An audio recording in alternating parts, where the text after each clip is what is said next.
जाएगी। श्रद्धालुओं के लिए पुष्प वर्षा होगी संगम में। त्रिवेणी में जब आस्था की डुबकी श्रद्धालुगण लगाएंगे तो वो नज़ारा और भी खास होगा, वो एहसास और भी ज़्यादा अद्भुत होगा, क्योंकि व्यवस्थाएं कुछ इस तरह की कही गई हैं कि श्रद्धालुओं को अपना ये क्षण, ये लम्हा जब वो आस्था की डुबकी पवित्र पावन त्रिवेणी में लगाए तो वो जीवन पर्यंत उन्हें याद रहे। इसके लिए संगम में पुष्प वर्षा की जानी है। श्रद्धालुओं पर हेलीकॉप्टर से फूलों की बरसात की जाएगी, पुष्प वर्षा की जाएगी। सुबह 8 बजे संगम क्षेत्र पर पुष्प वर्षा होनी है। श्रद्धालुओं के लिए बेहद उत्साहित माहौल और बेहद खुशनुमा माहौल, जहां पर वे स्नान करेंगे और साथ ही पुष्प वर्षा भी होगी। सुबह 8 बजे हेलीकॉप्टर से पुष्पों की बरसात होगी। और हमारे साथ राघवेंद्र जुड़े हुए हैं। राघवेंद्र और ऋतु भी बनी हुई है। ऋतु, आज पुष्प वर्षा भी होने वाली है। हमने पहले भी देखा था पुष्प वर्षा की जा रही थी श्रद्धालुओं पर जो वहां पहुंच रहे हैं स्नान के लिए।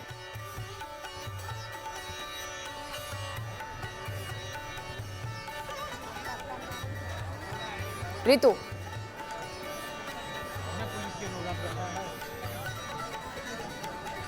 तो देखिए, बिल्कुल आप जिस तरीके से कह रही है पुष्प वर्षा को लेकर के जानकारी मिली, 8 बजे पुष्प वर्षा होगी। लेकिन इस तरफ मैं तस्वीरें दिखा दूं यहाँ पर किस तरीके से बचे हुए लोगों का भारी हुजूम यहाँ पर नजर आ रहा है। और आज माना जाता है क्योंकि आज देव तिथि है और देव तिथि में प्रयागराज तीर्थराज में स्नान करने से जो यहाँ पर मोक्ष है उसकी प्राप्ति होती है सीधे सीधे।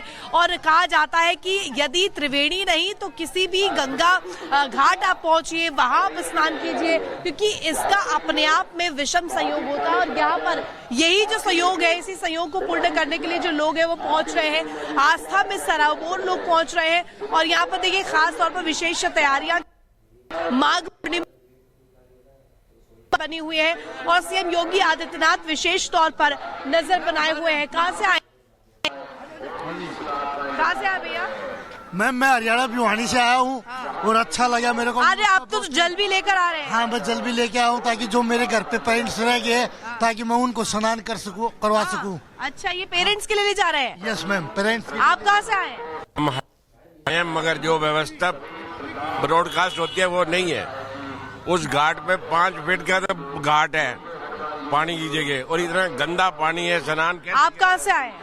हम तो प्रयागराज से ही हैं और हम लोग 365 दिन स्नान करने वाले हैं। हम गंगा के तट पे के निवासी हैं। आज जो है माघी पूर्णिमा के शुभ अवसर पे हम लोग। व्यवस्था कैसी है योगी? व्यवस्था का कोई जवाब नहीं है, लाजवाब है। जीवन में कभी नहीं हुआ है ऐसा, अब हुआ है। जो देश अब धर्म पर हुआ है, जो हिंदुत्व जागा है, जो ऐसा कभी नहीं। हाँ, हिंदुत्व जागा है और ऐसे शासन में जो समझ लो आने वाले भविष्य में आगे के लिए हिंदुओं के लिए बहुत बड़ा महत्व है। इस स्नान कहाँ से आए? इलाहाबाद से। इलाहाबाद के ही जी है? हाँ। अरे तो आपने बहुत कुंभ देखे होंगे ना, क्या अलग दिख रहा है इस बार? अरे इस बार बहुत बड़ा इंतजाम, इतना बढ़िया व्यवस्था है। हाँ। कभी नहीं हुई, आज तक नहीं हुआ है? ये नहीं, हम सन्यासी नहा रहे हैं। आप कहाँ से? इलाहाबाद से। अरे वाह, इलाहाबाद से। तो बताइए इस बार अलग क्या हुआ है? सारी व्यवस्थाएं अलग हैं। पिछले कई कुंभ हम लोगों ने देखा, ऐसी कहीं कोई व्यवस्था नहीं थी। इतना कभी नहीं थी? नहीं, ना भूतो न भविष्यति। अब हर उसका कारण ये है, मैंने कहा कि व्यवस्थाएं चाहे जितनी भी वो हो, दृष्टिकोण की जरूरत है। दृष्टिकोण अगर पॉजिटिव है, यानी कि दृष्टि की जरूरत है यहाँ पे। क्या कहाँ से आए? मैं शशिकांत हरियाणा से आया हूँ। आप लगातार लोगों से बात कर रही हैं और वो बता रहे हैं कि उनका अनुभव गंगा स्नान का कैसा रहा।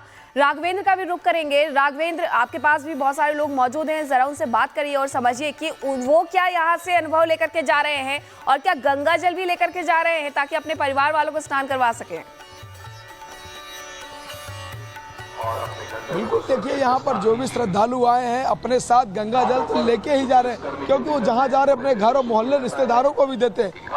मैं आपको कुछ दृश्य दिखाना चाहता हूँ। हालांकि जब जब भी मुख्य स्नान रहा है हनुमान मंदिर बंद रही है, क्योंकि भारी श्रद्धालु वहाँ पर, क्योंकि हनुमान मंदिर पाताल में है, नीचे है, लेटे हुए। ऐसे में कोई बात न हो जाए जिसको लेकर लगातार हनुमान मंदिर मुख्य स्नान को बंद किया गया, अक्षय वट का दर्शन बंद किया गया ताकि किसी तरह की कोई दिक्कत न हो।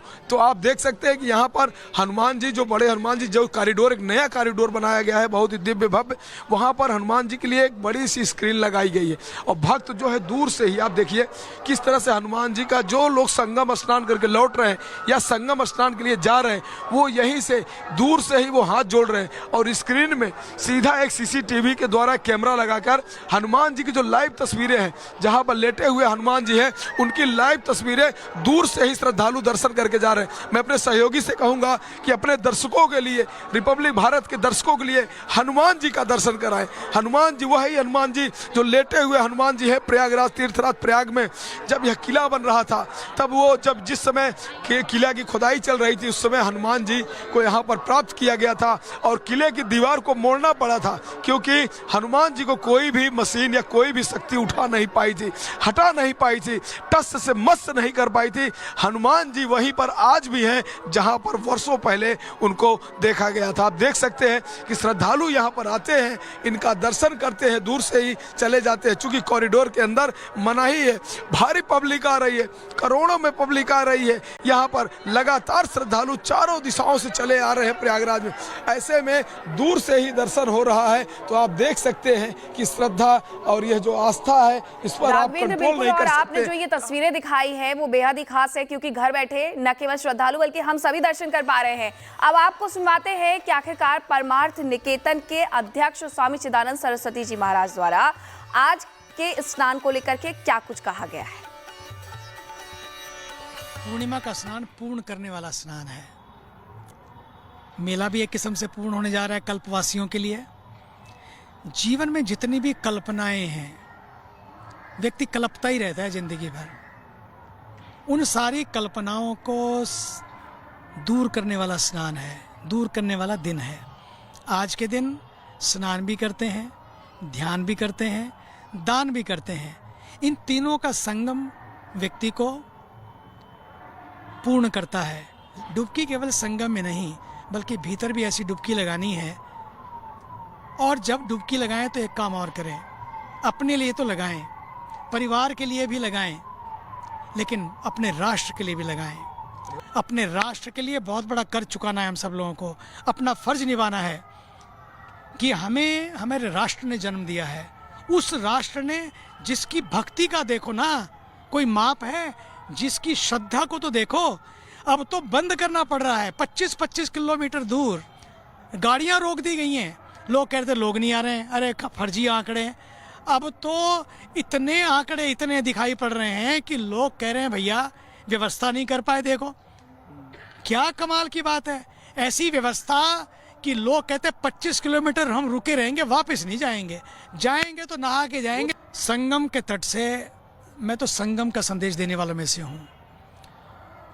और इस देश का संगम तभी बचेगा जब ना हम डरेंगे ना डराएंगे, ना मिटेंगे ना मिटाएंगे, ना बटेंगे ना बांटेंगे, ना कटेंगे ना काटेंगे। इस देश ने कभी काटने की संस्कृति में जन्म नहीं दिया। यहाँ तो जोड़ने की बात है। सनातन तो जोड़ता है। बस इतना ज़रूर कहूँगा, कुछ लोग ऐसे हैं जो नए नए नारे, नए नए नैरेटिव, नई नई चीज़ें इस तरह की लाते रहते हैं। उन सब के लिए मैं प्रभु से संगम के तट पर प्रार्थना कर रहा हूँ। इतने दिन का अनुष्ठान किया, यदि कोई फल हो तो भगवान उनको दे देना। उनकी बुद्धि शुद्ध हो ताकि वो राष्ट्र की सेवा में लग जाएं।